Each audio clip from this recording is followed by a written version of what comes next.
지금 대통령님께서 입장하고 계십니다. 먼저 국민의례를 하겠습니다. 모두 국기를 향해 주시기 바랍니다. 국기에 대하여 경례.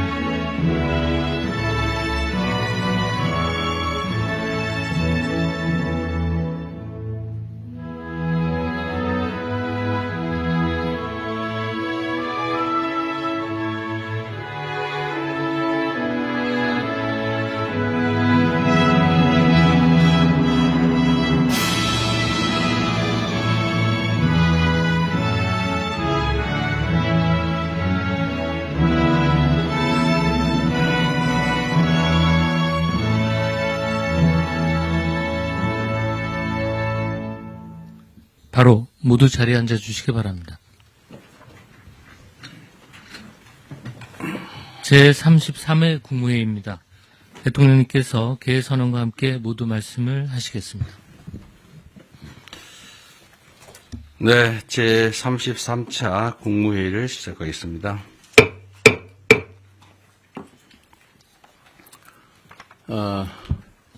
가만있어 보자. 제가 모두 말씀을 드리기 전에 이번에 전임 국무위원들은 다 바뀌었고 지금 임명되지 않은 국무위원 몇 분을 뺀 새로운 국무위원들이 다 오셨는데 전에 인사말 하지 않으신 다른 분들도 좀 하고 시작할까요? 네, 그렇게 합시다. 전에 인사하지 않으신 분들부터 여기서 가면서 할까요? 네. 제 기준으로 누구부터 할까요? 전에 안 하신 분. 해양수산부 장관님부터 그럼 해주시겠습니까? 그러세요, 그럼. 네. 반갑습니다. 해양수산부 장관 전재수입니다. 북극항로 시대를 맞이해서 북극항로 시대를 잘 준비하고 선도해서 한반도 남단 불경 지역에 새로운 수도권, 저희들은 앞으로 새로운 수도권, 서울 수도권을 해양 수도권이라고 부르게 될 텐데 새로운 또 하나의 수도권을 만들어서 성장 엔진 하나만 가지고 위태롭게 날고 있는 대한민국의 새로운 성장 엔진을 하나 더 장착해서 대한민국의 지속적이고 안정적인 성장이 가능할 수 있도록 열과 성을 다해서 일하겠습니다. 고맙습니다.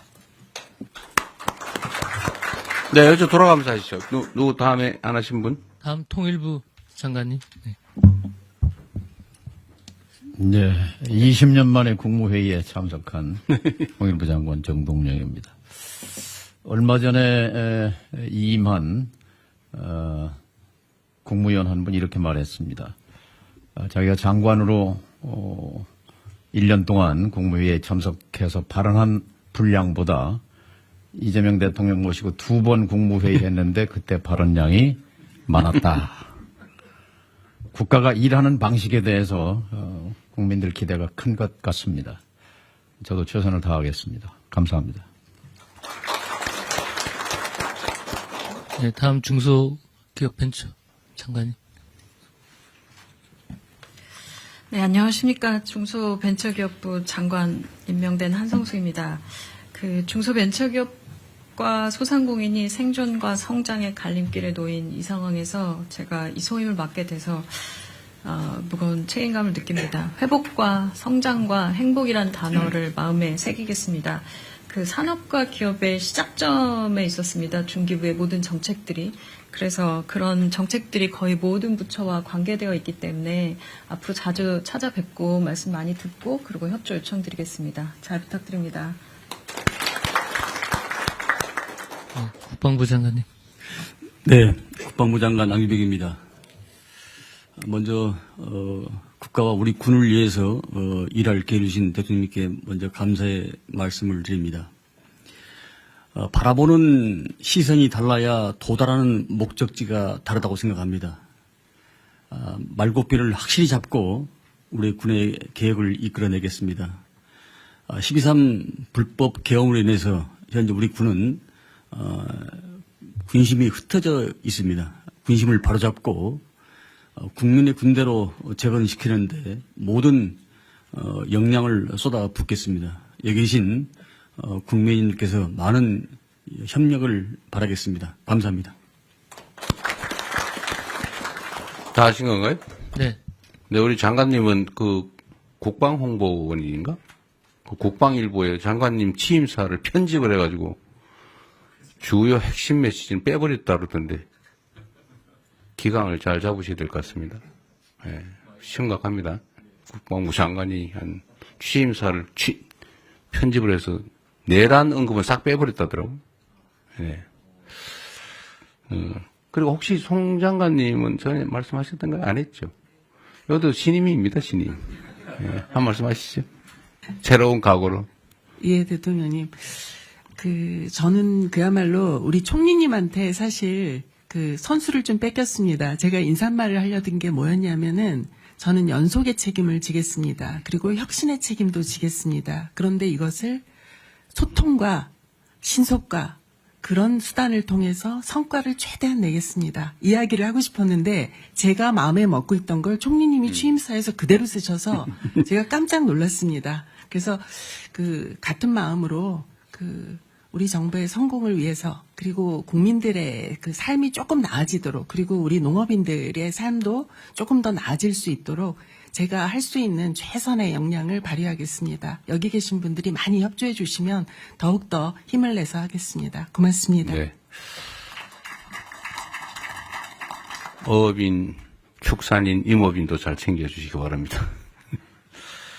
네, 다 같은 마음으로 또 새롭게 잘해주시기 바랍니다.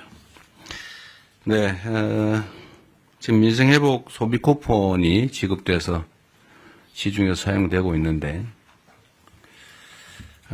이게 일주일 만에 80% 국민들께서 수령을 하셨다고 합니다. 이게 비교를 해보니까 2020년에 긴급재난지원금을 지급했을 때 같은 기간에 비교했을 때 24%포인트 더 높다고 합니다. 이거는 사실 우리 국민들께서 얼마나 이 소비 쿠폰을 기다려왔나라는 것을 보여주기도 합니다. 혹여라도 지급 대상에서 누락되는 일이 없도록 소외되는 분들이 없도록 잘 챙겨주시길 바랍니다. 지방정부의 역할이 매우 중요하다는 말씀도 드립니다. 그리고 우리가 이 과정에서 하나 좀 되새겨봐야 될 것이 언제나 행정을 하는 데 있어서는 공급자인 우리 또는 공무원들의 행정 편의 이런 위주로 생각하면 안 된다는 것입니다. 이게 모두가 행복하자고 하는 일이 누군가에게 엄청난 좌절감, 소외감, 상실감을 주기도 합니다. 뭐 카드에 금액을 표현한다든지 이렇게 해서 내가 기초생활 수급자구나 라고 하는 게 드러나는 게 얼마나 고통스럽겠습니까? 그럼 배려죠. 어쨌든 그래서 이런 걸 경험 삼아서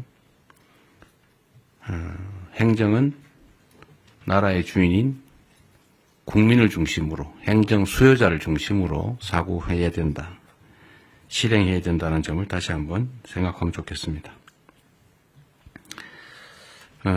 기후변화 때문이겠지만 폭우에 이어서 폭염이 심각합니다. 온열 환자가 지난해에 약 3배인 2,400명을 넘어섰다고 합니다. 폐사 가축수도 지난해 10배, 100만 마리를 넘어섰다고 합니다. 관련 부처에서 이게 국가적 비상사태다라는 각오를 가지고 가용 인력 예산, 역량을 총동원해서 피해를 최소화해 주시기 바랍니다. 취약계층 지원이나 특히 야외에서 일하는 노동자들에 대한 보호, 추가의 농가 피해 예방, 또 물가 안정을 위해서 최선을 다해 주시기를 다시 한번 당부드립니다. 그리고 제가 어제 보니까 포스코 ENC라는 회사에서 올해 들어서 5번째 산재 사망 사고가 발생했다고 합니다. 5명이 올해 돌아가셨다 그 말입니다. 일하러 갔다가. 이게 있을 수 있는 일입니까? 살자고 돈 벌자고 간 직장이 전쟁터가 된 거 아닙니까? 어떻게 동일한 사업장에서 올해만 5명이 일하다 죽을 수 있습니까? 며칠 전에도 보니까 무슨 상수도 공사하는데 맨홀을 들어갔다가 또 2명인가가 질식 사망했다고 합니다. 그 이전에 며칠 전에 또 보니까 무슨 큰 통에 그걸 수리하러 들어갔다가 또 질식 사망했다고 해요. 뭔가 폐쇄된 공간에 일을 하러 들어가면 질식 사망하는 사고가 많다는 건 국민적 상식인데 어떻게 그걸 보호장구 없이 일을 하게 합니까? 사람이 누군가를 위해서 어떤 사업자를 위해서 일을 하다 죽는 것 그에 대한 감각이 없는 건지 사람 목숨으로 여기지 않고 무슨 작업 도구로 여기는 게 아닌가 그런 생각이 들 때가 있습니다. 나와 내 가족이 귀한 것처럼 일하는 그 노동자들도 누군가의 가장이고 누군가의 가족이고 누군가의 남편이고 누군가의 아내이고 그렇습니다. 똑같은 장소에서 똑같은 사고가 발생하는 것은 똑같은 방식으로 특히 사망하는 것은 충분히 예상할 수 있는 일인데 이 예상할 수 있는 일들을 방어하지 않고 사고가 나는 것은 결국 죽음을 용인하는 거죠. 아주 심하게 얘기하면 법률적 용어로 미필적 고의에 의한 살인 아닙니까? 죽어도 할 수 없다. 뭐 죽어도 어쩔 수 없지. 이런 생각을 한 결과가 아닌가 하는 생각이 들어서 정말로 참담합니다. SPC가 8시간 이상의 야간 장시간 노동을 없애기로 했다고 합니다. 늦었기는 하지만 다행인데 말씀을 하셨으니 꼭 지키기 바랍니다. 전에도 1,000억을 들여서 동일 사고 발생하지 않게 조치하겠다고 했는데 그걸 과연 했는지 제가 확인해 보라고 했지만 이번에는 신속하게 꼭 지켜주시기를 부탁드립니다. 그런 얘기가 있죠. 사람은 기계가 아니다. 노동자도 사람이죠. 12시간씩 밤에 그것도 주야 막교대로 이어서 일한다는 게 쉽지 않습니다. 어쨌든 이런 후진적인 산재를 영구적으로 추방해야 합니다. 연간 1,000명에 가까운 사람들이 일하다 죽는다고 하는 게 이게 있을 수 없는 일이죠. 대한민국이 명색이 10대 경제강국에 5대 군사강국, 문화강국이라고 불립니다. 그리고 세계 최고를 자랑하는 민주주의 국가죠. 일하다 죽는 일이 최소화될 수 있기를 바랍니다. 안전이라고 하는 것은 당연히 해야 될 의무지 이걸 비용으로 생각해서 아껴야 되겠다 이렇게 생각하면 안 되죠. 돈보다 생명이 귀중하다는 생각을 모든 사회 영역에서 우리 모두가 다시 한번 되새겨보면 좋겠습니다. 물론 이럴 때는 여러 가지 원인들이 있죠. 원청, 하청 관계. 공사 현장에 가보면 하청을 한 번만 하는 게 아니고 하청의 하청, 하청의 하청의 하청, 하청의 하청의 하청의 하청. 그래서 4번, 5번씩 하청이 되면서 원 도급 금액의 절반 정도로 실제 공사가 이루어지니까 안전시설이나 안전조치를 할 수가 없어요. 이게 법으로 금지된 건데 방치되어 있지 않습니까? 포스코 ENC 같은 데서 1년에 5명씩 이렇게 산재 사망사고가 나는 것도 아마 그런 거와 조금은 관련이 있지 않을까 그런 생각이 듭니다. 한번 가봐야 되지 않을까 싶은 생각이 들고요. 이 산재 사고, 특히 사망사고에 대해서는 좀 오늘은 우리 국무회의에 의제로 미리 제가 고지를 해드렸는데 이게 어느 한 부처만 노력해서 될 일이 아닙니다. 한번 각 부처가 준비한 게 있으니까 공개적으로 요거는 한번 안건 논의 전에 토론을 한번 했으면 싶어요. 준비하신 게 있으니까 지금부터 시작을 하면 좋겠습니다. 하여튼 이런 노력을 기반으로 올해가 산재 사망 근절 원년이 될 수 있으면 좋겠습니다. 좀 그래프가 사망이 계속 유지되거나 늘어나는데 꺾이는 그 원년이 되었으면 좋겠다는 생각을 가지고 오늘 토론을 한번 시작해 보도록 하겠습니다. 제가 진행을 할 테니까요. 준비된 게 있으시면 요거 토론부터 먼저 하도록 하겠습니다. 누가 준비하시죠? 고용노동부 장관님. 네. 네, 고용노동부 장관입니다. 요약해서 자료가 있으니까. 자료에 근거해서 네. 보고드리겠습니다. 네. 먼저 중대재해 현황입니다. 올해 1분기 사고 사망자 수는 137분입니다. 좀처럼 줄지 않고 있습니다. 유형을 보면은 떨어짐, 끼임, 부딪힘 등 후진국형 사고가 다발되고 있습니다. 최근 기후위기에 따라 온열 질환 더하기 질식 사고가 또 새롭게 나타나고 있습니다. 대통령께서도 말씀하셨던 상수도에서도 지금 질식 사고가 산소 결핍으로 인해서 발생된 것으로 추정됩니다. 원인 분석입니다.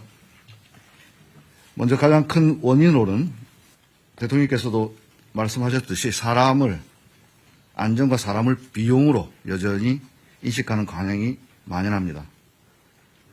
왜 사람에 대한 지원은 비용이고 설비에 대한 지원은 투자인가? 이런 질문을 던져봅니다. SPC 이 사례에서 대통령께서 정확히 지적하셨듯이 저임금 장시간 노동이 재해자의 집중력을 저하시켰고 이러한 것들이 모여서 재해자의 불안정한 행동이 나타났다는 점에서 그동안 우리는 재해자의 불안정한 행동을 원인으로 지목해 오지 않았나. 우리 정부에서는 원인과 결과를 뒤바꾸지 않겠습니다. 또한 교체가 시급한 노후 장비, 특히 그날도 회전체 윤활유가 자동으로 분사되어야 함에도 불구하고 오랫동안 방치되었던 것을 재해자께서 수동으로 공급하다가 사망사고에 이르렀습니다. 왜 이런 투자가 적게 이루어지지 않았나? 이것은 결국 지배구조와 연관이 있다고 생각됩니다. 권한과 책임에 분산되어 있었기 때문에 현상 사장은 어찌 보면 흔히 하는 말로 권한 없는 사장이 아니었나 하는 생각이 듭니다. 두 번째로는 재해가 발생해도 기업의 실질적인 손실이 크지 않는, 즉 재해 발생을 비용으로 환치했을 때도 기업 차원에서는 크지 않다는 인식이 팽배한 게 아닌가 생각됩니다.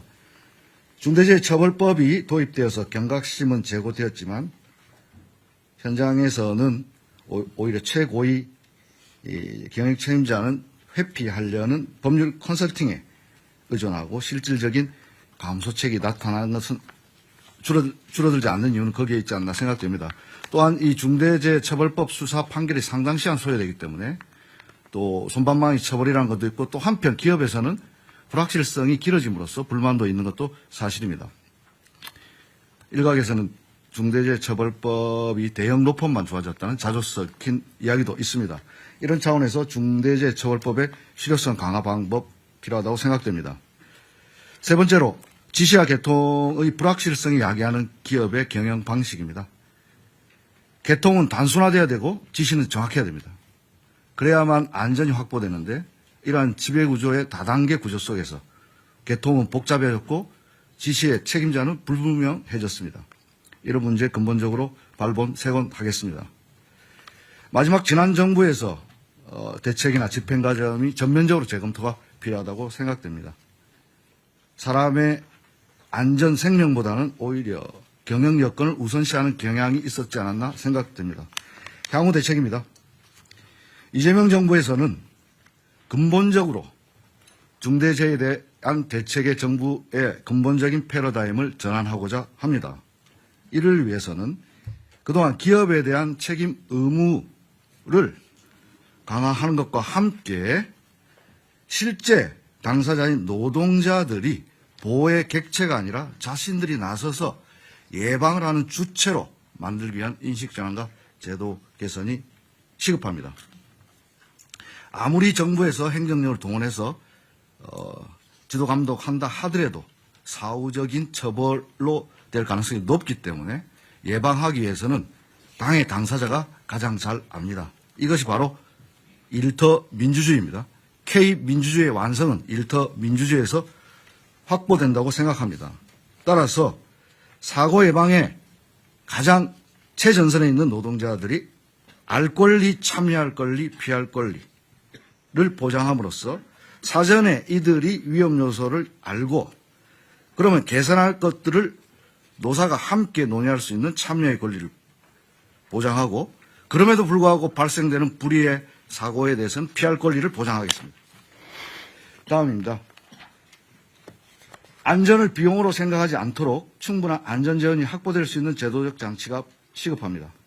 특히나 건설 현장에서 만연하고 있는 불법 하도급, 무분별한 재하도급 근절을 위한 제도 개선을 관계부처와 협의해야 된다고 생각합니다. 공기단축을 이유로 사람이 죽어서는 안 됩니다. 표준도급계약서 개정하겠습니다. 건설업에서 산업안전보건관리비 계상 의무도 원청해 주겠습니다. 제가 지난주 남양주 건설 현장 갔을 때 안전난간 지적했는데 이런 것들이 원청 발주자에서 처음에 포함이 안 돼 있었습니다. 원청으로부터 지급받아서 모두 설치 완료됐다고 보고받았습니다. 다음입니다. 사망사고 발생 시 실질적인 제재가 가능한 방식을 고민하겠습니다.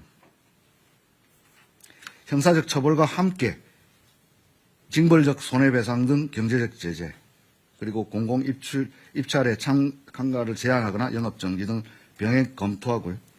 아까 말씀드렸던 복잡한 지배구조, 거버넌스에 대해서 실질적 책임 있는 자, 권한 있는 자에게 책임을 묻도록 하겠습니다. 자료에는 나와 있지 않지만 싱가포르 사례,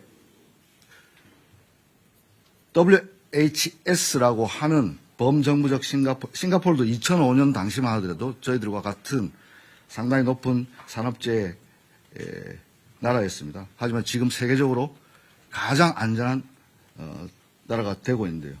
거기에서는 이러한 노동자들의 권리 보장과 함께 실질적 책임자에 대한 처벌 더하기 실질적인 제재, 예를 들자면 벌점을 많이 받았을 때는 이주 노동자의 취업을 제한한다든지 이러한 조치들을 통해서 지금 현재 전 세계적인 안전한 나라가 되고 있습니다. 싱가포르 사례 적극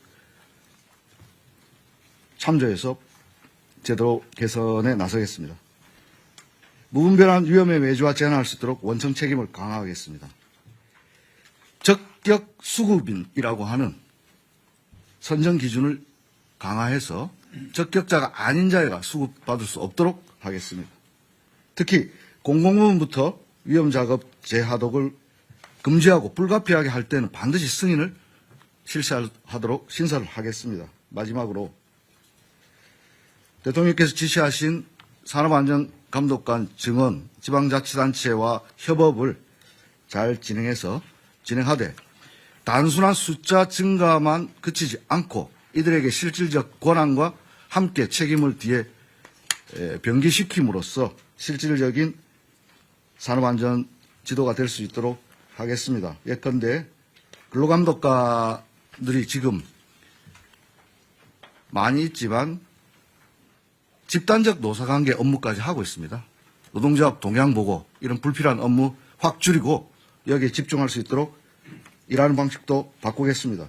대통령께서 SPC에서 특공대가 되어야 된다고 지시하셨는데 특공대 만들어서 예를 들어서 실무 경력을 가진 퇴직자와 신규자를 2인 1조로 해서 이른바 노동안전 투캅스 만들어서 계속 페트롤카를 돌리고 불시에 점검할 수 있도록 하겠습니다. 이상과 같이 대책을 보고 드리고 관계 부처와의 내용은 자료 참조해 주시면 되겠습니다. 이상입니다. 네, 요즘 노동자 출신이 노동부 장관이 되셨으니 옆에 중소기업부 장관은 중소기업을 잘 챙기시고 네. 산업부 장관은 기업들을 잘 챙기시고 자 그런 방향으로 갑시다. 그렇게 가는데 일단은 각 부처가 준비한 거 얘기하기 전에 꼭 준비 안 했던 부처라도 말씀을 하셔도 됩니다. 자중간에 이게 옛날에 제가 어릴 때 올리버 트위스트라는 소설책을 본 일이 있는데 그 어릴 때는 몰랐는데 나이가 들어서 알고 보니까 그게 소년 노동의 잔혹함을 풍자한 책이었어요. 그 노동법이 생겨난 이유가 이러다가 노동자들이 다 전멸을 해가지고 일 시킬 사람이 없어지니까 우리 밤에는 여성들 아이들은 노동시키지 말자. 또는 뭐 13살 이하는 쓰지 말자. 키우자. 그렇게 해서 노동법이 생겨났다고 하잖아요. 예, 공장법의 시초입니다. 하여튼 그 노동법들이 현장에서는 잘 안 지켜지는데 특히 산업안전에 관한 기준들을 다 법에 정해져 놨잖아요. 그죠? 네. 추락 방지 시설이니 뭐니 뭐 온갖 뭐 예를 들면 폐쇄 공간에 들어갈 때는 뭐 호흡을 다 해야 된다 뭐 온갖 게 다 있는데 그거 다 안 지켜서 다 나는 사고들이죠. 거의 대부분이. 거의 대부분이 그렇습니다. 그거 안 지킨 이유는 돈 드니까. 네, 비용입니다. 비용 드니까. 네. 원청에서 안 주니까. 근데 이게 아주 단순한데 그 비용을 아끼는 게 이익이니까 계속 아끼겠죠. 근데 만약에 이걸 아꼈는데 보험 원리상 비용이 나중에 지출해야 되는 대가가 이것보다 훨씬 더 크더라. 라고 하면 절대 이러지 않을 거예요. 그죠? 그렇습니다. 그건 뭐냐면 결국은 제재나 대가가 너무 약한 거죠. 그러니까 차라리 사람이 죽는 위험을 감수하는 게 이익인 사회인 거죠. 그래서 이게 핵심적인 원인인 것 같으니까 아까 말씀하신 것처럼 근로감독관 300명 빨리 구성하라는데 몇 명 했어요? 지금 300명 이미 구성되어 있습니다. 구성됐어요? 네, 150 산업안전공단 단속은 나가고 있어요? 매주 나갑니다. 매주? 매일 나가야지 왜 매주 나갑니까? 아, 저는 매주 나갑니다. 본인은 매주 나가시고요. 어쨌든 불시 단속은 계속 하고 있는 거죠? 그렇습니다. 언제 저도 한번 같이 가면 좋겠어요. 고맙습니다. 네. 어쨌든 사람 목숨을 지키는 특공대다 이렇게 생각하고 네. 정말로 철저하게 단속해야 됩니다. 직을 걸겠습니다. 네. 진짜로. 이번에 이거 해가 상당 기간이 지나도 산재가 안 줄어들면 진짜 직을 거십시오. 그렇게 하겠습니다. 보호의 객체에서 예방 주체로 이거 아주 재밌는 아이디어 같습니다. 그러려면 사실은 노동자들의 단결된 역량이 되게 중요한데 그죠? 네. 노동조합도 조직 방해나 이런 것들은 요새 별로 없는 것 같긴 하던데. 하여튼 아직까지는 그런. 노동자들이 혼자 이런 문제를 해결하기는 어렵기 때문에 같은 입장에 있는 노동자들끼리 연합할 수 있게 단결할 수 있게 하는 게 중요한 과제인 것 같습니다.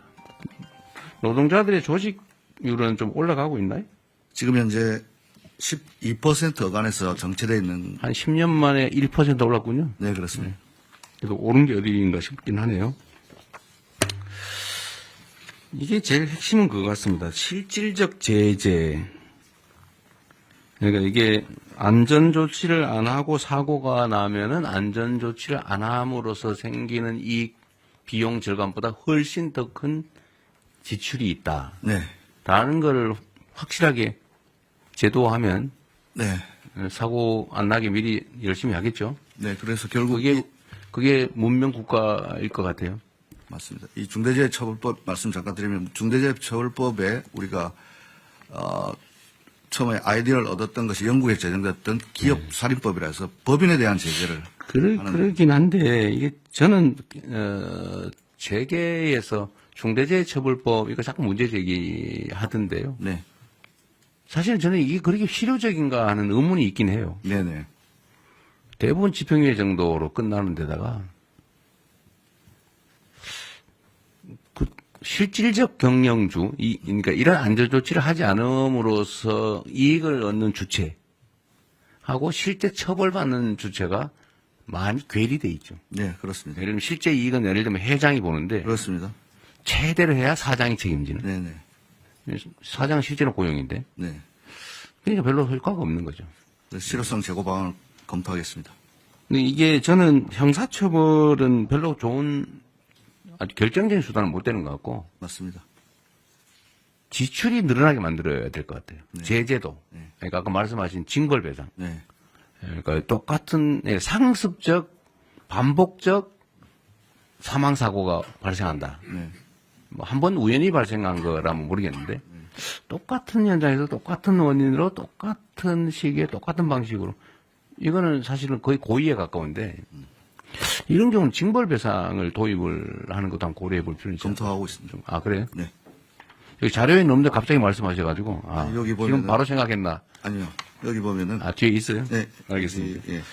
그런 거라든지 과징금이라든지 고액의 과징금 사실 경제적 제재를 가해야 실제 예방을 하기 위해 나서지 않을까. 이익과 손실, 자본주의 이게 중요하잖아요. 네. 계산이 중요하니까 그것도 한번 고려해야 될 것 같고요. 그래서 다른 부처들이 좀 준비한 게 있을 테니까 한번 얘기를 좀 들어보고 또 의논을 마저 하겠습니다. 각 부처가 준비한 건 최대한 좀 요약해서 다 알아들을 수 있으니까 좀 시작하도록 하시죠. 법무부가 먼저 할까요? 예, 순서에 따라 본부 먼저 하겠습니다. 어쨌든 뭐 중대재해나 산재 관련해갖고 국민 일반의 감정 신속하고 엄정한 수사 처벌을 원하고 있습니다.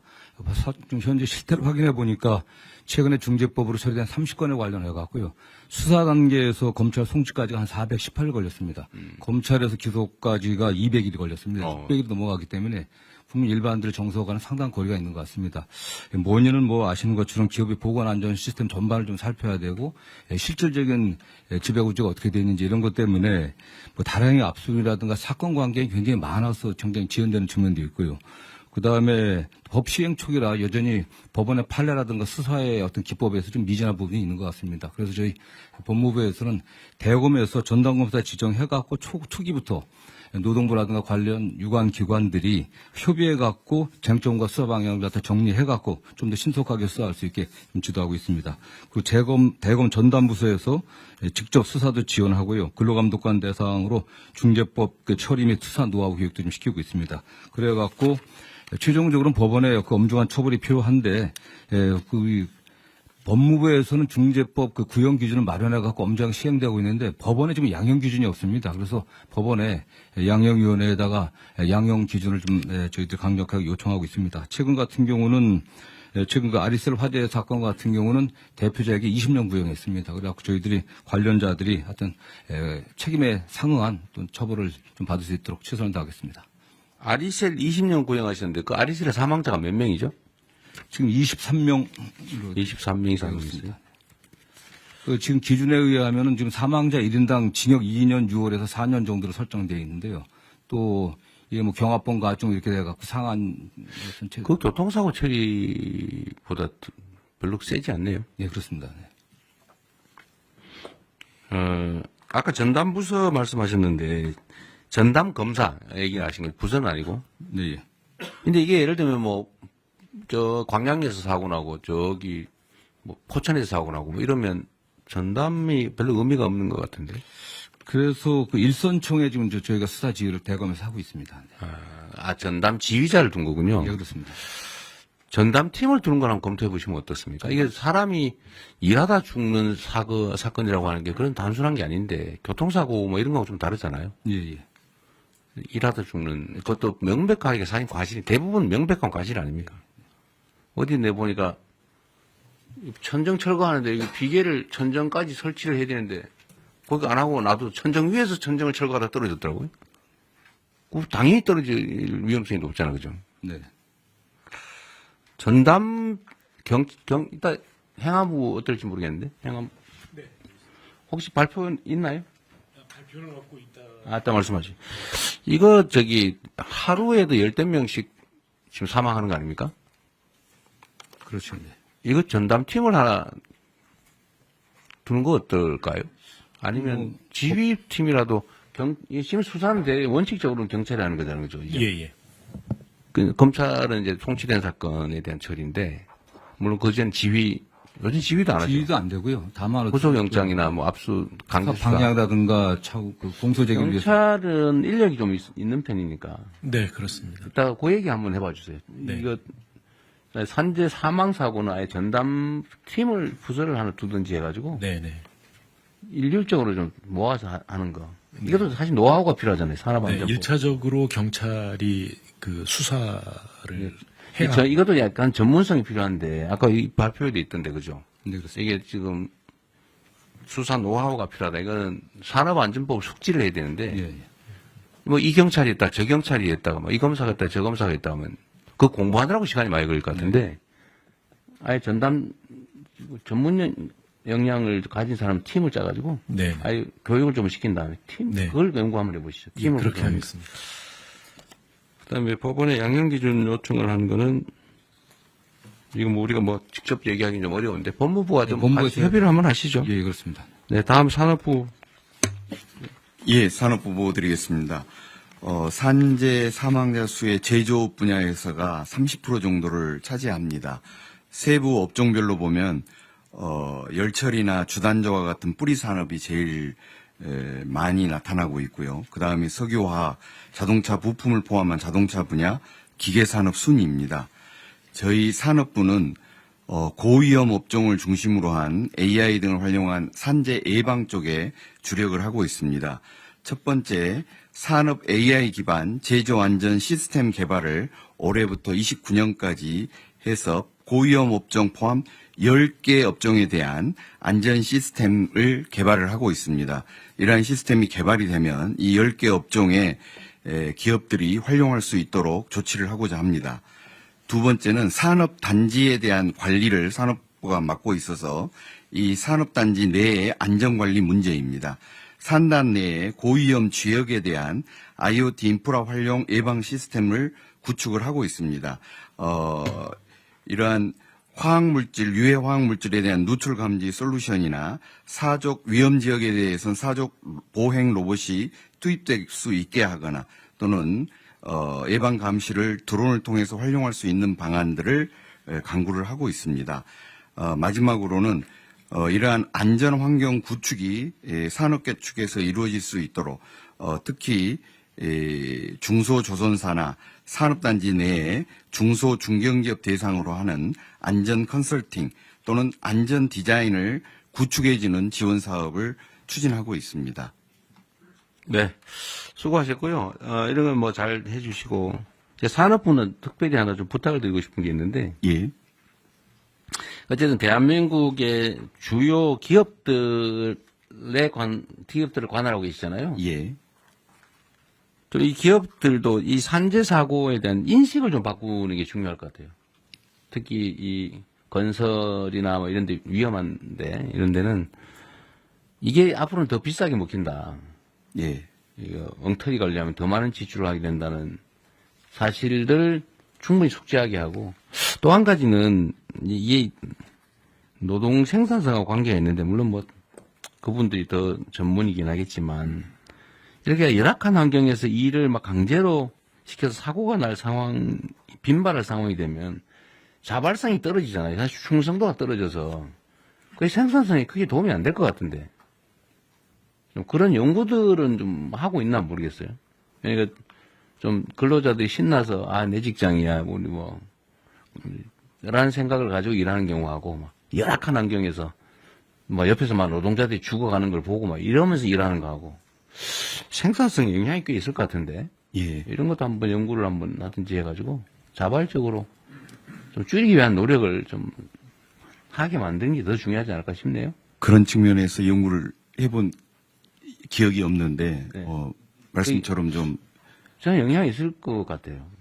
그리고 또 한 가지는 이런 거 산업재해에 대한 단속 강화나 이런 얘기를 하면 기업 측이 되게 섭섭하게 생각하는 경향이 있을 것 같은데 예.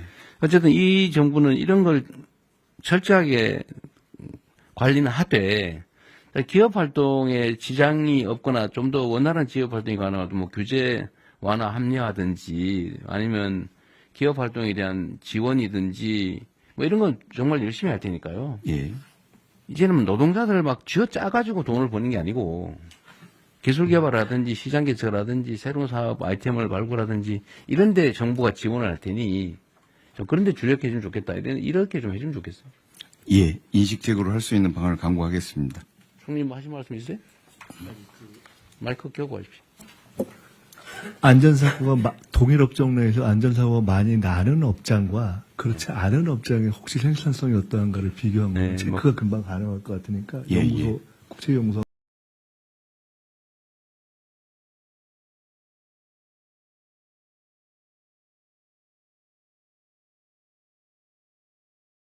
뭐가요? 어떻게 하면? 안전에 대한 투자가 갔을 때 노동 생산성이 올라간다. 이미 그런 자료가 있어요. 있습니다. 예. 근데 괜히 쓸데없는 소리 했네. 네.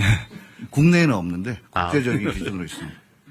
그런 거라도 어쨌든 공유라도 하면 좋겠네요. 네. 예, 그렇게 하겠습니다.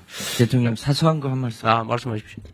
이 법 이름이 중대재해처벌법이잖아요. 예. 제목은 너무 세고 내용은 처벌은 별로고. 솜방망이고 그렇습니다. 그리고 처벌 자체가 목적이 아니어서 중대재해를 예방하자는 게 목적인데 제목이 처벌법이니까 그 기업의 반감이 회장들이 있군요. 그 제목에 대한 반감이 꽤 큽니다.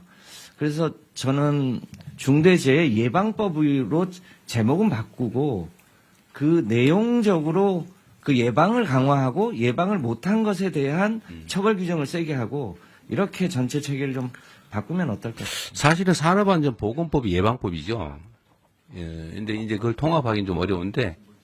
네, 대통령님 제가 좀 말씀드리면 말씀하신 바와 같이 우리 부 소관은 산업안전보건법이고 중대재해처벌법은 형법이라서 그 법무부 소관입니다. 물론 그렇죠. 네, 그러다 보니까 명칭이 좀 그런 것이죠. 취지는 사실은 맞는 지적인 것 같아요. 이게 중대재해처벌법, 처벌, 사실 매우 네거티브한데, 예방으로 하고 예방에 일정한 성과를 내면은 인센티브를 준다든지 사실 이런 방식으로 하는 게 훨씬 더 문명적이긴 한 것 같네요. 그건 노동부에서 한번 연구를 한번 해보십시오. 예, 그렇게 이게 하겠습니다. 실제로는 억압해가지고 효과가 크지 않거든요. 네. 예. 다음 국토부 하시죠. 국토부가 이게 관련 분야가 많아가지고. 네. 네. 저희가 드린 자료는 국토부의 일반적인 내용이고 사실은 저희가 논의하고 있는 법률과 관련해서 이 자료를 못 올렸습니다. 저기 통영님께서 네네. 네. 알겠습니다. 네. 저희 그 보고 자료를 보시면 이제 건설 분야나 도로 분야, 철도, 항공, 교통, 물류 분야에 대한 일반적인 사고와 국토부의 이제 나름대로 대처 방안을 이제 설명드린 내용인데 저희가 사실 그 앞서 말씀드린 논의의 핵심 부분을 강화하기 위해서 그 현재 법령적인 작업을 국회하고 같이 좀 협의해서 준비하고 있습니다. 그 자료를 지금 여기 실질 못해서 제가 구두로 대통령께 드린 자료의 핵심을 말씀드리면 이제 건설안전 특별법이 지금 지난 21대 김교웅 의원하고 22대 이번에 그 문진석 의원이 발의를 해서 지금 진행 중인 법안인데요. 이게 핵심이 이제 건설 산업 구조를 보게 되면 발주청이 이제 원청이 이제 말씀하신 대로 시공사를 이제 중심으로 해서 도급 비용이 그동안 이제 가산이 됐습니다. 그러다 보니까 이게 설계하고 감리에 대한 책임이 굉장히 약했습니다. 그래서 건설안전특별법의 1차 부분은 이제 그 발주청인 원청에 대한 이제 책임, 처벌 부분과 관련해서 이 시공에 대한 이제 공사비 책정에 이제 공기 적정성을 원래 보장을 하지만 설계 쪽하고 감리 쪽에도 그와 관련된 이제 적정성을 보장을 하는 거를 하고 그리고 이제 더 중요한 건 이제 이런 이제 앞서 말했던 그 실제로 사람을 처벌하는 부분에 대한 부분들이 건설회사 같은 경우는 대리로 예를 들어 처벌받는 경우라든지 여러 가지 문제가 있어서 실효성의 문제가 있어서 비용적인 거로 이제 저희가 생각하고 있는 거는 법안에 나오지만 매출액 대비 지금 3% 정도의 이제 그 과징금을 이제 일종의 하는 방안을 생각하고 있습니다. 그래서 이게 그렇게 될 경우 지금 이제 보통은 영업이익 대비 한 3에서 4% 수준인데 매출액 대비 3%가 나오고 지금 건설업계에서 굉장히 거기 반발하는 경향이 있지만 만약에 실효성은 굉장히 강하게 작동할 수 있다고 저희는 보고 있고요. 그리고 이게 특히 이제 발주청 이후에 원청인 시공사도 안전 규정에 대한 강화를 해서 앞서 말했던 안전과 관련된 펜스라든지 이런 거를 설치를 하지 않아서 하도급이 이제 회사가 뭐 두 번째, 세 번째 하도급이 사고 나더라도 그 부분에 대해서 그 이제 시공사에 대한 책임을 묻는 식으로 법적인 거를 전부 다 처리를 하려고 하고 있습니다. 근데 이렇게 했을 때 제일 이제 문제가 될 수 있는 건 이제 발주청의 비용 부담 문제가, 발주청이라면 저희 공공 분야 뭐 이렇게도 대표되겠는데, 공공이 예를 들어서 이 비용을 확보하는 게 저희 국가재정법에 따라서 기재부하고 또 협의해서 확보되는 그런 측면이 있어서 사실은 공공 분야에서 어떤 발주에서 예산 부분에 대한 일정 조정이 또 있어야 되고, 나머지 이제 민간에서도 그에 대한 이제 그 인식이나 의식이 이제 마지막 사업까지도 다 책임진다는 그런 거로 전환돼야 되지 않을까. 그 장점은, 가장 큰 부분은 우리나라 건설 산업의 후진성에서 전환될 수 있는 계기가 된다 보고 있습니다. 즉 무슨 말이냐면, 이게 산업이 이제 안전을 강조하지만 선진화가 될 수 있는 부분이, 우리나라 건설 산업 최대 약점이 이제 그 감리나 설계 부분이 이제 창의적이거나 아니면 안전성을 답보해내지 못하는 부분인데, 이 부분을 제 생각으로는 만약에 이런 안전 규정을 하면 부수적 효과로 건설 그 산업에 있어서 설계나 감리 쪽에 강화 효과가 나타나면 그쪽이 제대로 임금을 받게 된다고 보고 있습니다. 네. 어쨌든 이런 새로운 안도 좋고, 그러니까 건설 안전에 관한 법을 새롭게 만들어서 제재와 책임을 강화하자 그 말이잖아요. 네. 그것도 중요하고, 여기 준비된 내용을 보면 여하튼 건설 분야의 추락 사고가 지금 제일 많지 않습니까? 근데 건설 현장의 추락 사고는 산업안전보건법이 정한 기준에 의한 안전시설이나 조치를 안 해서 거의 대부분 발생하죠. 그렇습니다. 네. 그러니까 이거를 사전에 사고 난 다음에 처벌도 중요한데, 그걸 안 지키는 평소의 미준수 행위에 대해서 제재를 세게 해가지고 필요한 안전조치를 당연히 해야. 이게 생산성 향상에 2.6배 도움이 된다고요? 2.4배, 뭐 하여튼 유럽 보고는 그렇습니다. 어쨌든 그 추락사고 예방 대책을 철저하게 준수하는 거하고, 지하 안전 강화, 이것도 있네요. 국토부 관련 많아요. 네, 제가 그 부분 또 그러면 짧게 보고. 됐습니다. 네. 자, 지하 안전 강화도 해야 되는데, 이것도 역시 지하에 관해서 상세한 규정들을 이미 만들어 놨는데, 하여튼 안 지켜서 생기는 경우가 많죠. 대부분 다 그렇습니다. 대부분 다 그렇죠. 건설 현장도 그렇고, 지금 뭐, 우리 차관님이 준비하신 것도 있고, 폭염 때 지금 사고도 사망도 꽤 많죠. 이 폭염에 대한 안전 조치도 다 규정이 있죠. 몇 분 동안 더 쉬어라, 몇 도 이상 되면은 일하지 말아라. 네, 요번에 33도 이상 되면은 2시간 내에 20분씩. 네, 근데 다 그거 안 지켜서 대부분 다 그러죠. 네. 철도 사고, 항공 분야는 흔하진 않지만, 어쨌든 이것도 되게 시설이나 아니면 뭐 과실 이런 경우가 많죠. 건축 분야, 교통 분야들, 물류. 어쨌든 국토부는 관할 영역이 상당히 많은 것 같고요. 거기에 관련 규정을 잘 지키는 게 중요할 것 같습니다. 자, 다음에 금융위, 이거는 재밌는 안이 꽤 있어요. 금융위 한번 얘기해 보시죠. 예, 금융위 요약해서 그 중대재해를 예방하는 데 있어서 경제적 불이익을 높이는 것이 중요하고, 금융 쪽에서는 결국 시장의 힘에 의해서 그 불이익을 높여나가는 방향으로 저희들이 대책을 추진을 하려고 하고 있습니다. 투자 같은 경우에는 지금 상장기업에 대해서 ESG 평가원에서 ESG 평가를 합니다. 중대재해 같은 경우는 S에 해당되는 항목이 있고, 실제로 이제 중대한 사고가 나면은 거기서 감점이 이루어지고, 그럼 전체적으로 평가 등급이 떨어짐에 따라서 기관 투자자들이 그걸 참고해서 투자에 반영하는 시스템입니다. 그래서 이 부분을 조금 더 명확히 하거나 강화하는 방향으로 해서 투자 부분에서 이런 부분들이 불이익으로 느껴질 수 있도록 하는 조치들을 강구를 하겠습니다. 두 번째는 대출입니다. 현재 대출도 각 그 은행의 내규상 여신 업무 기준에서 보면 사회 책임 경영 항목에서 기업의 평판 요소를 고려해서 평가하도록 되어 있습니다. 그래서 실제로 이런 일들이 일어나고 그것이 사회적으로 이슈가 되는 경우에는 대출 제한하는 것까지도 내규하고 있습니다. 할 수 있도록 되어 있습니다. 실제로 케이스를 한번 보고 이게 어떻게 작동되고 있는지를 한번 전반적으로 점검을 하고, 특히 중대재해 부분에 있어가지고는 이런 비재무 모형 평가할 때 조금 더 강화하는 방법들을 강구를 하겠습니다. 그리고 마지막으로는 잘하는 기업, 그러니까 안전 투자를 좀 더 하겠다고 하는 기업들에 대해서는 정책금융기관들이 조금 더 낮은 금리 또는 낮은 보증료를 지금 제공을 하고 있습니다. 이 부분도 재원의 문제는 있을 수 있겠습니다만 조금 더 강화하는 방향을 강구하도록 하겠습니다. 이상 보고를 마칩니다. 네, 이 금융위 제안이 아주 재미있는 것 같아요. 실제로는 투자 기준이 되는 여러 가지 항목 중에 지금 요즘 ESG 평가 결과가 되게 영향을 크게 미치잖아요, 그죠?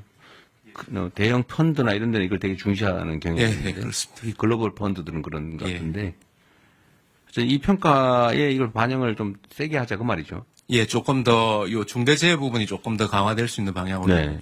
그 사고를 말을 들면 뻔한 산재 사망 사고가 막 반복적으로 상습적으로 발생한다. 그러면 아예 그냥 그걸 여러 차례 공시를 해가지고 예. 투자를 안 하게 되면 주가가 폭락하게. 예, 실제로 지금 특정 기업을 거론해서 그렇습니다만 그 문제가 됐던 기업 같은 경우는 평가 등급이 좀 23년을 경우에는 굉장히 낮아졌고요. 네.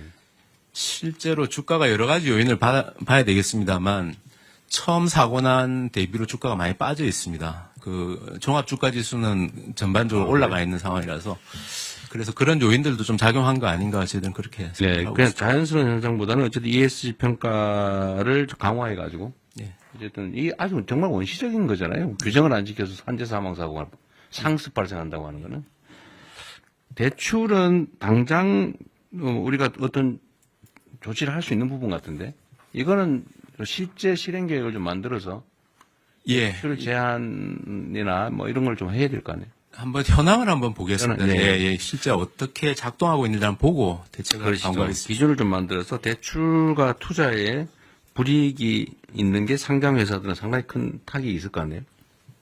이런 경제적 제재를 실제로 해야 효과가 있을 것 같습니다. 처벌도 효과가 없지는 않은데. 네. 대통령님 행안부 마저 하고 할게요. 네. 자, 공정위하고 조달청이 있으니까 조달청도 있고 요거 먼저 하고 이제 다른 부처들 의견도 마저 듣겠습니다. 네. 자, 공정위 준비한 거 요약해서 간단하게 하시죠. 예, 공정거래위원회입니다. 산업안전기록을 전가하거나 또는 하도급 대금을 미지급하거나 등은 하도급 업체의 경영 환경을 악화시켜서 결국은 하도급 업체 중대재해 발생의 구조적 원인으로 작용한다고 보고 있습니다. 산업재해를 예방하기 위해서는 원청이 안전관리의 주체라는 인식이 확고해야 되고 그 책임을 하청업체에게 전가해서는 안 됩니다. 그래서 공정위는 그동안 원사업자가 부담해야 될 산업재해 예방 비용을 수급사업자에게 전가시키는 그런 부당 특약을 금지해왔고요. 이걸 위반하면은 시정조치 과징금 벌금이 부과됩니다. 그리고 그 부당 특약이 사법상 효력도 없다라는 그런 법률 개정안을 지난 4월에 통과시켰습니다. 그래서 10월부터 시행될 예정입니다. 또한 원청이 안전관리 책임을 명시한 표준 하도급 계약서를 마련해서 적극 홍보 확산해 왔습니다. 건설의 경우에는 대부분의 사업자가 표준 하도급 계약서를 사용 중입니다.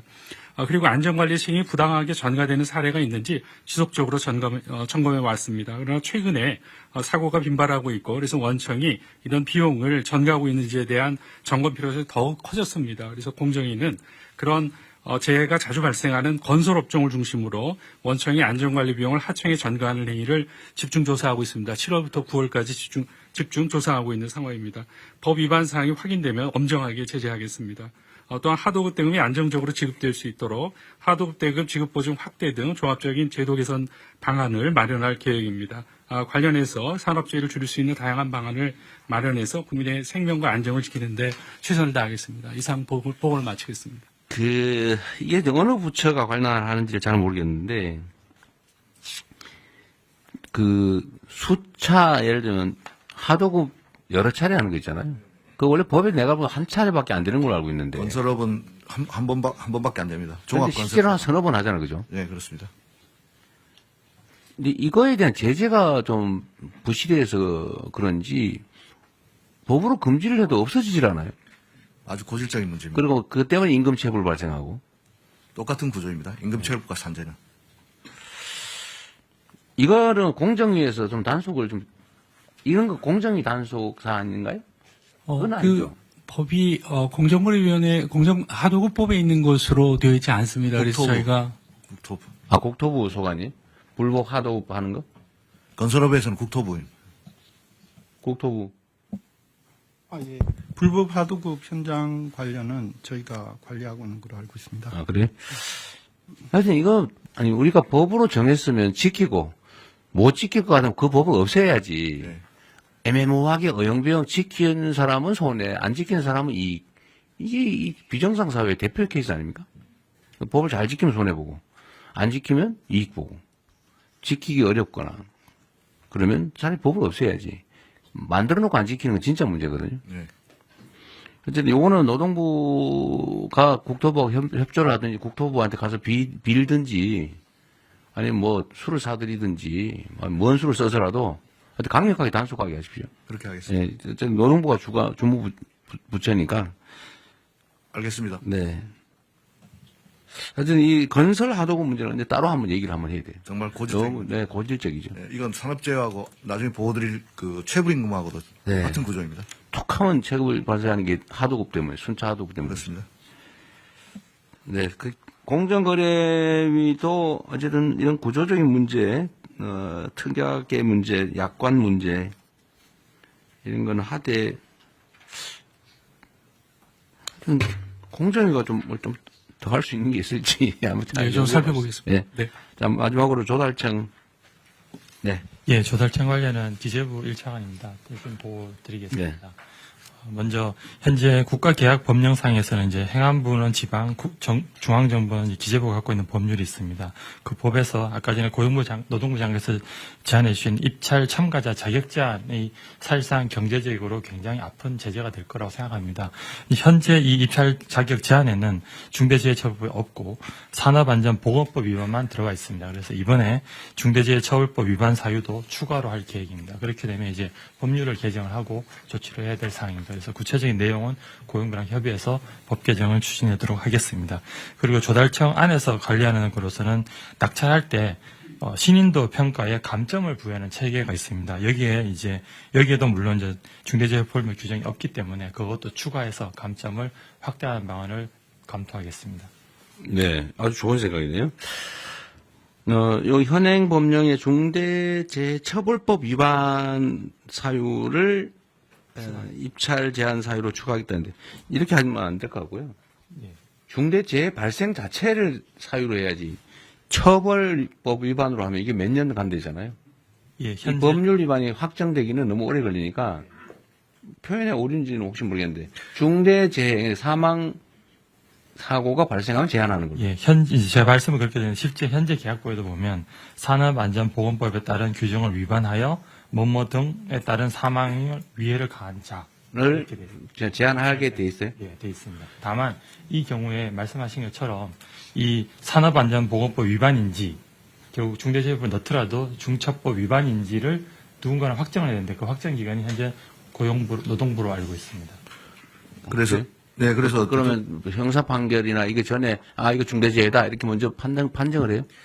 법의 정의에 중대재해라 함은 그러니까 예, 1인 이상 사망. 그거를 누군가가 이거 중대재해다 이렇게 해줘야 된다. 고용노동부가 이거는 중대재해가 발생했다 이렇게 규정합니다. 아 그래요? 예. 그 수사 전에 처벌 여부는 이제 법원 수사나 기소 단계에서 되는 거고. 네. 그러면 노동부에서 이거 중대재해다라고 일종의 하면 그 네. 기업은 여기서 제한이 됩니다. 작업장에 사람이 사망하면 일단 빨리빨리 해줘야 될 거 아니에요? 그렇습니다. 바로바로 하는 시스템은 있어요? 예, 중대재해 발생되면 중대재해는 바로 근데 직보되고. 제재 정도가 입찰 제한의 현재 제재 정도와 앞으로 계획은 어느 정도예요? 현재 법에서 2년으로 하고 그거를 대통령으로 위임을 해놨습니다. 그런데 사고에 따라 대통령은 1년 반, 2년으로 이제 중대성에 따라서 규정을 하고 있습니다. 입찰 제한을 한 번 사고 나면 얼마, 두 번째 사고 나면 몇 년, 세 번째 사고 나면 이런 식으로 하는 그런 방법도 검토를 해보고 중복하면 더 제재를 강화하는 거죠. 예, 현재는 사망자 수에 따라서 사망자 수 네. 조금 그 부분도 반복성에 따라서 좀 추가하는 걸 검토하시죠. 예. 네네. 그런데 이게 조달 사업은 지금 조달 사업이라고 하면 그러면 공사, 물품 구매, 예. 용역 다. 예, 그런 걸 다 포함하고 있습니다. 네, 이거 관리를 좀 잘하면. 그런데 이렇게 하면, 이거 제대로 하면 사실 건설회사 상당 부분은 입찰 제한이 됐었을 것 같은데, 실제로 좀 된 데 있어요?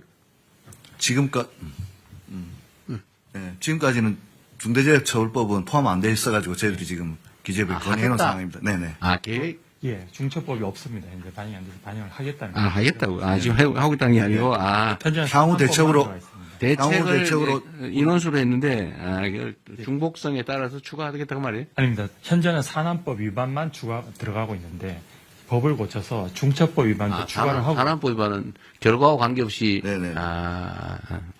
그렇죠. 그러면 사망사고가 발생을 하면.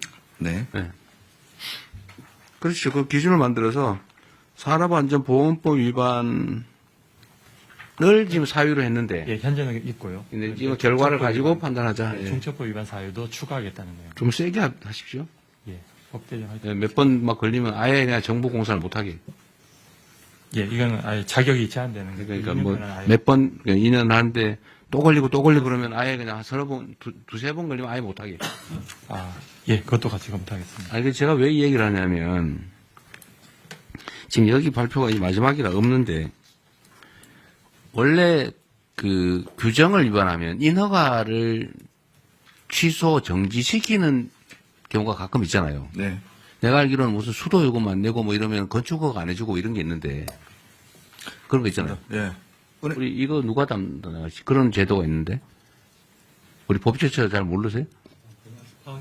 그런 거 있어요. 그러니까 뭐 어떤 걸 위반하면 인허가를 취소 또는 정지시키는 그런 제재가 있습니다. 그게 그래서 이런 중대사고가 많이 나면 건설 면허를 가지고 사업을 하다가 중대사고가 반복적으로 발생한다. 그러면 영업허가를 취소해버리는 게 맞지 않나 싶어요. 자격 없는 거 아닌가요? 대통령 정책시장입니다. 네. 모든 행정법에 인가와 이제 취소 요건에 보면 전부 이제 사유가 있는데 사유 중에서 아마 이제 여기에 이제 얼마나 중하게 들어가 있냐 이 차이인 것 같은데요.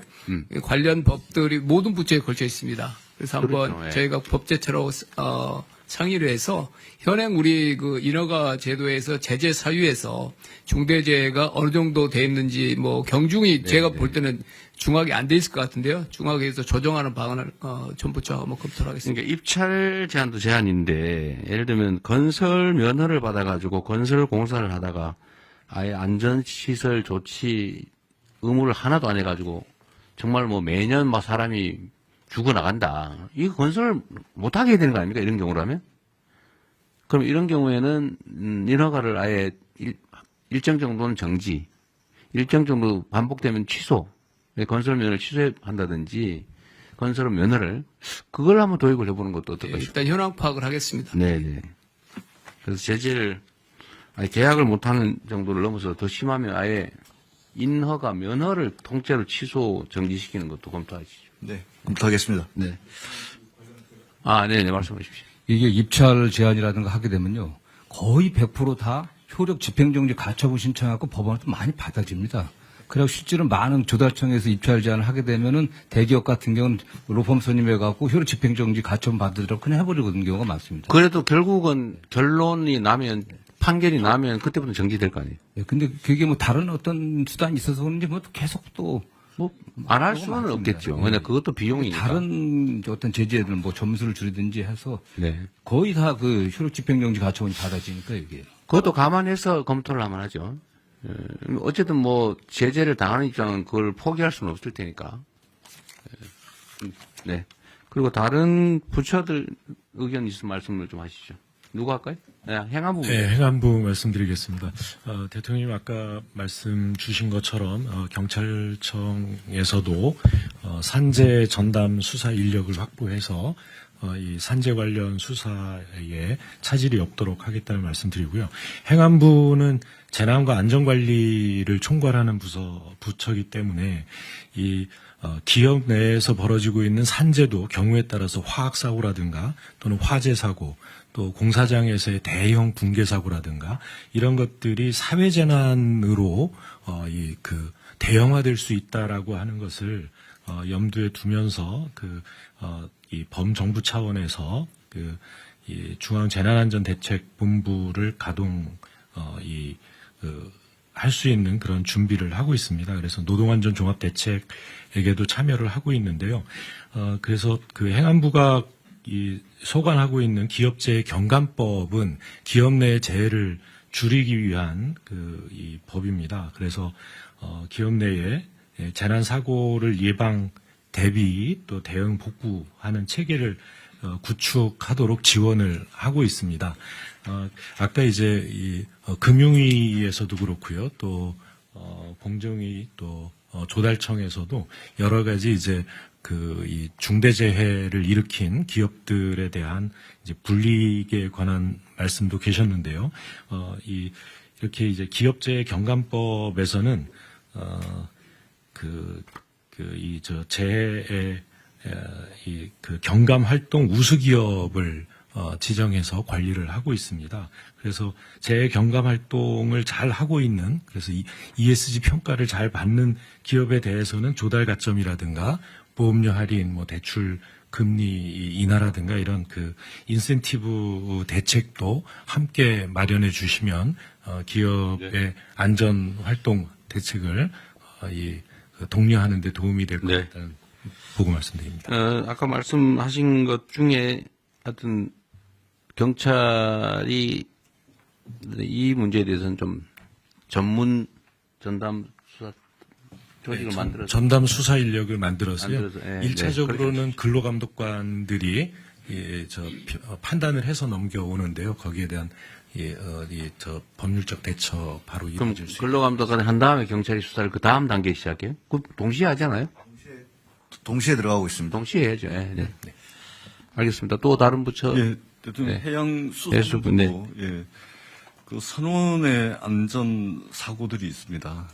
그렇군요. 선원들 같은 경우는 이제 작업 환경이 거칠죠. 예를 들면 태풍이나 파도와 맞서 싸워야 되고, 그다음에 특히 이제 연근의 어선들의 경우에는 이제 선박이 상황은 좀 그리고 요약해서. 그래서 이 육상산업계 같은 경우는 이제 산업안전보건법 또 산업안전공단이 있어가지고 체계가 잡혀 있는데 마침 그 해상산업계는 이런 것이 없었는데 올 1월부터 그 어선안전조업법이라고 이것이 이제 시행이 됐습니다. 그래서 요 부분에 안전조치 미이행에 대한 처벌 규정이 들어가 있는데 이것을 좀 철저하게 좀 관리 감독을 해서 안전사고가 생기지 않도록 최선을 다하도록 하겠습니다. 네. 노동부 장관님, 지금 산업안전보건법에 각종 이렇게 무슨 의무조항을 쭉 만들어서 이제 사업자가 지켜야 될 사항인가 쭉 있잖아요. 네네. 그것도 필요한 걸 계속 보완해 나가고 있겠죠. 네, 그렇습니다. 그런데 그걸 어길 경우에 대한 제재가 어느 정도예요? 제재가 예를 들면 뭐 있어요? 형사처벌, 산업안전조치 의무를 평소에 안 했다. 예를 들면 어디 건설 현장에 갔더니 추락 방지 시설을 하게 됐는데 안 하고 일 시키고 있더라. 라고 하면 제재가 어느 정도입니까? 과징금이 있을 수 있고. 아니, 현재 제재가 어떠세요? 현재 제재 제가 모르겠습니다. 네. 파악해 보겠습니다. 누가 지금 시간 될 때 좀 찾아봐 주시고, 법제처장이 좀 찾아주시고, 지금, 전화기를 다 뺐겠죠. 네. 나중에 그러면 한번 확인해 보겠습니다. 산업법에 위반했을 때 어느 정도 제재가 어느 정도냐. 보고 누가 좀 나가서 확인 좀 해봐 주세요. 그래도 시간이 좀 있으니까. 근데 한 가지 참고로 말씀드린다면 여러 가지 좀 제재 조치가 있을 수 있을 것 같은데 아까 그 대통령님 말씀하신 것도 그렇고 그 갑부 장관님 말씀하신 것도 그렇고 사실은 그 예방을 강화한다는 측면에 있어서는 물론 이제 사고 발생 후의 예방이긴 하지만은 저희가 보기에 가장 실효적인 방법은 작업 중지 명령입니다.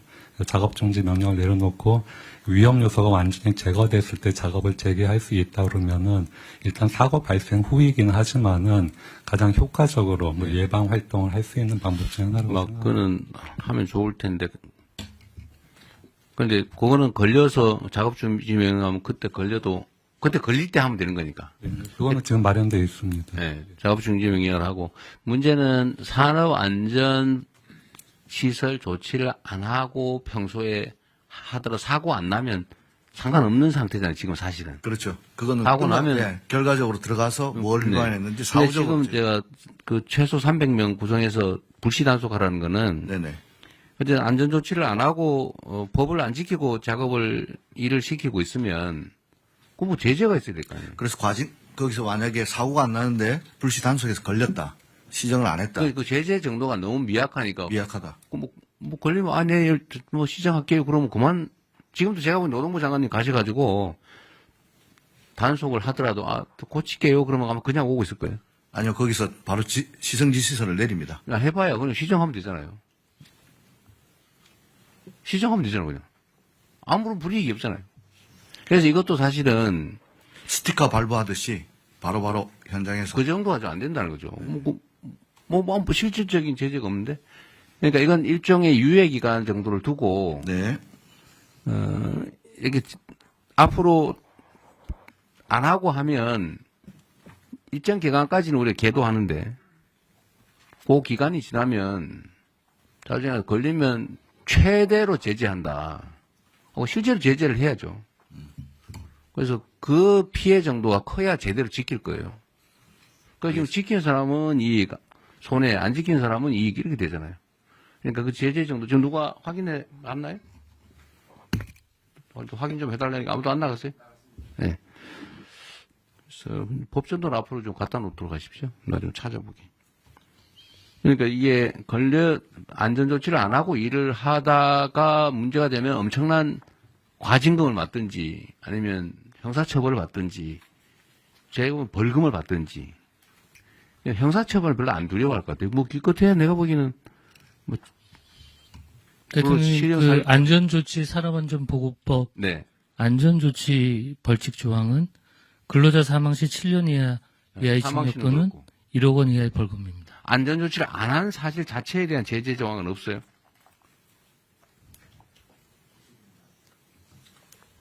사고 났을 때는 그렇고, 그거는 뭐, 안전조치를 하여야 한다. 근데 그걸 안 하면 어떻게 하는 제재 조항이 없어요, 아예?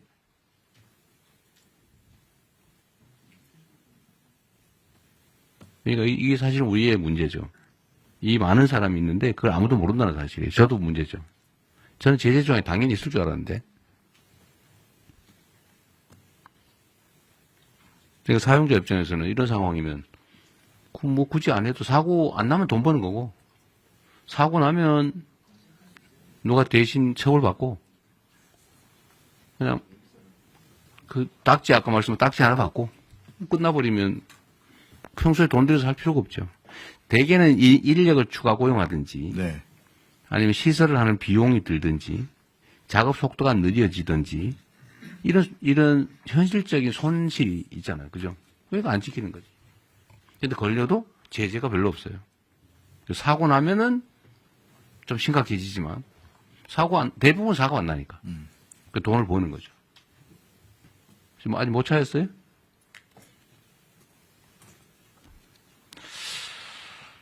그러면은 좀 찾아보기로 하고 그것도 노동부 장관께서 안전조치를 평소에 안 하는 것에 대한 제재를 어떻게 할 것인지 얼마나 강화할 건지 그 형사처벌은 별로 의미가 없을 것 같아요. 그걸 가지고 징역 살 수도 없고 사고도 안 나는데 결국은 과징금을 하든지 벌금을 고액을 하든지 경제적 제재 방법을 제재를 그거로 인해서 얻을 수 있는 경제적 이익의 몇 배를 물리는 뭐 이런 게 있을 것 같아요. 네. 그걸 연구해 봅시다. 알겠습니다. 네, 그건 확인되는 대로 알려주세요, 누가. 네. 네, 누가 말씀하십시오. 네. 공개적으로 말씀하십시오. 네. 또, 자, 그러면 더 없으면. 제가 잠깐 말씀. 네, 간단하게 말씀하시죠. 네. 인사혁신처장 최동석입니다. 요새 유명해지고 있어서 대단히 죄송스럽습니다. 이런 마이크로한 제재, 마이크로한, 규정들을 만들어서 산재를 예방하고 중대재해를 예방하는 방식은 절대적으로 필요합니다. 제가 보기에는. 그런데 그것이 필요하지만 그것으로 충분하지 않다는 생각을 늘 가지고 있습니다. 뭘 해야 되냐 하면 인간의 존엄성은 건드릴 수 없다는 이 철학적 배경이 없이는 이 규정만 가지고는 이 문제를 근본적으로 해결할 수 없다는 생각입니다. 왜 그러냐 하면 네, 그건 충분히 이해하겠고요. 네. 아주 결론만 요지를 말씀해 보시죠. 예, 그 필요성은 누구나 공감할 테니까요. 그러니까 정신과 육체를 건드릴 수 없도록 하는 교육이 필요하다는 겁니다. 그러니까 행정 공무원들에 대한 교육도 필요하고 네. 실제로 우리 학교 교육도 그런 식으로 해야 되는데 서로 서열화하고 계급화하고 차별하고 경쟁시키는 사회 속에서 이런 규정만으로는 이 문제를 해결할 수 없다는 점을 강조 말씀드리고자 합니다. 네. 나 또. 마지막으로 네. 중기부입니다. 지금 말씀 주신 거 보고요. 저희가 준비했던 건 3가지인데 상습적 중기부가 준비한 게 있었어요? 자료가 없는. 아니요. 저희 또 말씀하십시오. 얘기를 네. 해서 네. 반복 발생 사업장에 대해서는 중기부가 지원 사업을 많이 하고 있어서 여기에 대해서는 정책자금 제한을 할 수 있다고 생각은 되는데 그 업체에 대한 기준과 내용을 좀 정해 주셔야 할 거라는 생각은 듭니다. 이게 그 정책 담당자들마다 모두 다른 기준을 가져갈 수는 없으니까요. 그래서 그 부분이 하나 준비되면 저희도 반영하는 부분이 있을 것 같고 또 하나는 1년에 6만 명 정도씩 중소기업 CEO들 교육을 한다고 합니다. 여기서 이루어지는 산업안전 예방 관련된 부분의 교육 내용들을 한번 보고 어느 수준까지 교육하고 해야 되는 인식 제고 부분에 대한 부분도 같이 보고 산업안전에 관한 교육, 우체동석 처장께서 말씀하신 거와 좀 관련성이 있을 텐데. 건설현장을 또 걸리면 그냥 안 한 걸 걸리면 한 5만 원 정도. 과태료 5만 원. 내서 최대 5천만 원. 성면 처리를 안 했을 때 성면은 되게 좀 크지 않습니까? 얘네가 아예 지킬 필요가 없는 거죠. 이거 5천만 원까지인데 5만 원에서 5천만 원까지 다양합니다. 또 최소 5만 원입니다. 이거를 사실 이런 걸 고쳐야 됩니다. 지금 보니까 산업안전보건법 각 조항의 안전조치를 정해놓고 그걸 위반했을 때 과태료 최소 5만 원, 최대 5천만 원이라는데 이렇게 하면 지킬 이유가 없죠. 필요성을 제고하겠습니다. 요거를 어떻게 개정할지 네. 이것도 한번 검토를 하고 논의를 한번 해보죠. 네. 알겠습니다. 여기에 구멍이 있었던 것 같습니다. 네. 잘 알겠습니다. 네. 또 혹시 의견 없으시면 정리할게요. 하여튼 산업재해 사망 문제는 사실은 우리 사회의 여러 가지 사망, 불의의 사망 원인 중에 두 번째로 한 세 번째 정도 되는 것 같네요. 자살, 교통사고, 산재. 하여튼 이거를 다시 최소화할 수 있도록 각 부처가 노력을 해야 될 텐데 주무부처는 어쨌든 노동부가 할 거고 노동부 자체에서 하는 것 외에 다른 부처가 해야 될 일을 오늘 쭉 토론을 해봤는데 이제 정리를 할 거 아닙니까? 오늘 말씀하신 걸 다 정리를 할 텐데 그걸 최대한 신속하게 입법할 건 입법하고 규정으로 만들 건 만들고 또 현장에 필요한 조치는 하고 인력 예산 필요하면 요청하시고 네. 그리고 그 결과를 다음 주까지는 어렵겠지만 되는 대로 보고도 해주시고 실제 실행할 수 있는 건 하시고요. 네. 그리고 현장은 최대한 많이 가보시고 그렇게 하겠습니다. 그렇게 하도록 하시죠. 지금 벌써 11시 20분인데 나머지 산불, 산사태, 그다음에 산림관리 방안 이거는 사실 논쟁이 되게 많은 사안이에요, 그죠? 저는 지금 온갖 얘기를 다 듣고 있는데 왜 30년 된 나무를 베해가지고 새로운 묘목을 심냐? 저번에 다 제가 여쭤봤는데 그게 탄소 발생을 줄이는 효과가 있다는데 저는 여전히 상식적으로 납득이 잘 안 되고요. 두 번째는 그걸 베어버리니까 산사태 원인이 되더라라는 얘기가 있어요. 지금 이번에 산청에 저번 정동희 장관께서 말씀하신 것 같은데 산청에 산사태의 원인이 예정돼 있었다. 근데 그게 왜 이유가 뭐냐? 제가 들은 바로는 그게 한 20년 전쯤에 벌목을 했던 지역이라 그래요. 오래전에 벌목을 하면 일정 기간 동안 계속 산사태 위험이 커진다. 장관님이 들으신 거는 뭐였어요? 왜 산사태 지역이라고 혹시 아세요? 예. 그러니까 왜 산사태 위험 지역으로 분류돼 있었는지? 산사태 취약 지역이 있고요. 예. 그거는 뭐 우리 산림청에서 기준을 가지고 정하는데요. 근데 왜 그런지 예. 혹시 아세요? 그거 잠깐 나. 대통령께서 방문한 산청읍 불이 저도 그 현장에 갔는데 아니, 작년 원인이 뭐라고 5월에 그러던가요? 20년 전에 볼목한 거 맞고요. 작년 5월 달에 경상남도가 행정안전부에다가 산사태 취약 지역으로 산청군 내에 5개소를 보고했습니다. 근데 이게 비공개 처리됐습니다. 그 동네 주민들은 여기가 산사태 취약 지역인지를 잘 모릅니다. 그러니까 이거 정보 공개만 되고 가령 폭우가 예고됐을 때 주민들에게 경고를 했다면 충분히 사망사고 이 자리에서만 3사람이 죽었거든요. 일단 논점은 그건 아니고요. 하여튼 그 지적은 맞고요. 근데 여기가 왜 산사태 위험 지역이었냐에 대해서 제가 받은 어떤 정부 입장과 완전히 반대쪽인 사람이에요. 그분이 저한테 하는 얘기는 이게 오래전에 벌목을 했던 지역이기 때문이다. 이렇게 주장을 하더라고요. 근데 맞는지 잘 모르겠어요. 근데 그게 외형상으로는 살림이 멀쩡하더라는 거예요. 저도 가보니까 멀쩡하더라고요, 살림이. 한 20년 동안 다시 자랐으니까. 근데 그게 맞는지, 그러니까 함부로 벌목을 한 게 과연 맞냐? 종합적으로 봤을 때. 종합적으로 말씀드리면. 그러니까 그런 문제가 하나 있다. 그러니까 벌목을 지금 국가 사업으로 지금 하고 있는데 경제성은 거의 없다. 그 해봐야 비용조차도 잘 안 나온다. 그죠? 그리고 새로 나무 심는 엄청난 예산이 들어간다. 근데 그 결과는 산사태 위험을 증대시킨다. 근데 과연 탄소 포집 효과가 진짜 크냐? 이 논쟁이 있는 것 같아요. 그 하나하고 두 번째는 산에 임도 내는 거 있잖아요. 임도를 내는데 그 임도를 내는 게 필요하다. 그래서 사실 예산이 꽤 들어가는 것 같아요. 근데 또 반대쪽에서 뭐라고 하냐면 그 산사태의 원인이고 산림 훼손되는 거지. 그게 산림 관리에 뭔 도움이 되냐. 우리나라 산림이 경제림도 아닌데 그 나무 베어서 해봐야 비용 겨우 넘을 정도밖에 안 되는데 거기다 왜 임도를 낸다면서 공사해서 비용 들이고 산사태 위험을 초래하냐. 그러니까 일부에서는 또 그거 해놓으면 산불 진화에 도움이 됩니다. 이렇게 얘기하더라고요. 근데 저는 그거는 말이 안 된다고 생각해요. 산불 진압을 위해서 임도를 만든다고요?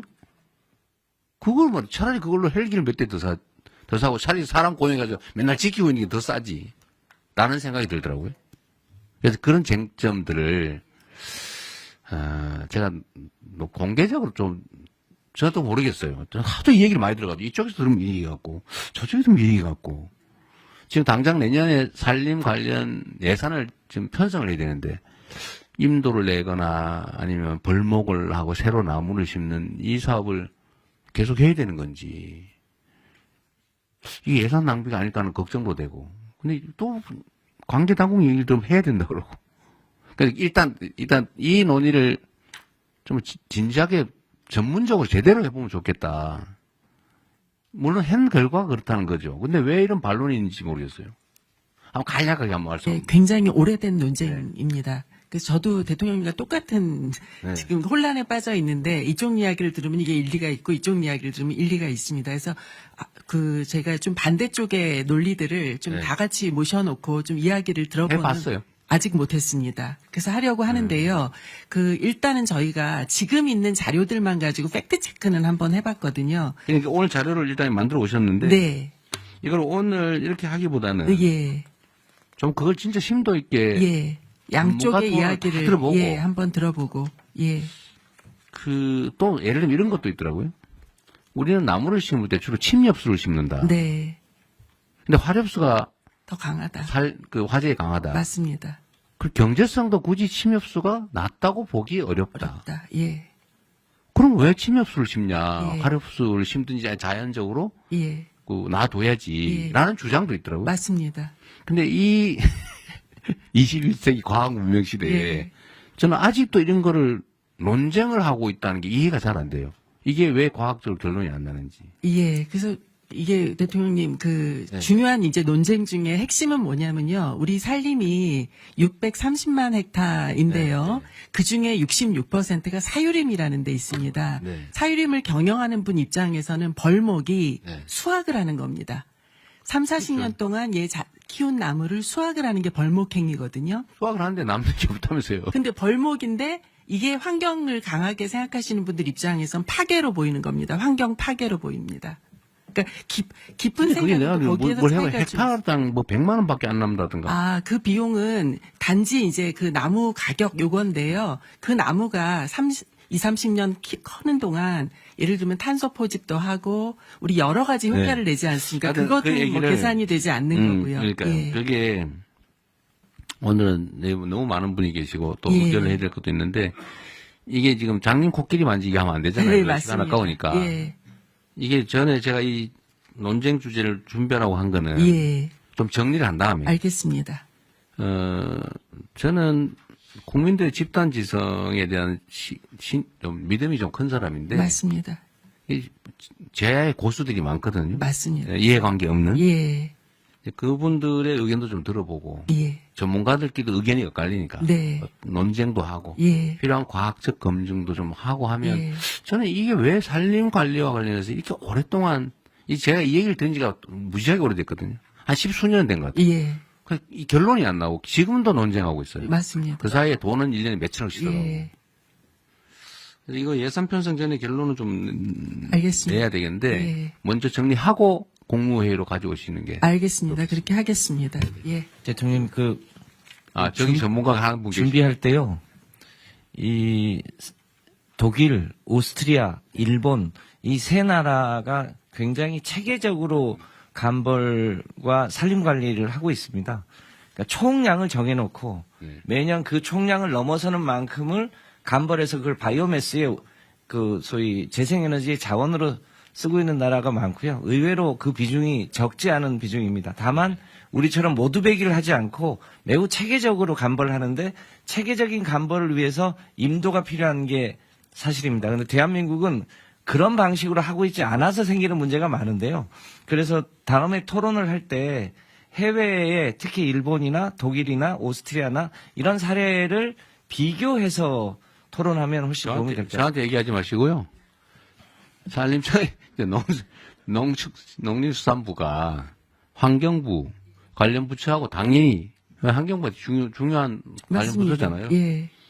저는 김성환 장관께서 어떤 생각하시는지 잘 모르겠는데 지금 얼핏 들어보니까 감벌을 잘해야 된다 그런 입장. 임도도 내야 된다는 쪽 같기도 한데 우리나라처럼 이렇게 삐쭉삐쭉한 산에 과연 임도를 내서 될지도 우리는 임도를 내서 관리를 할 만한 데는 다 밭으로 만들었지 않나요? 그런 생각도 들더라고요.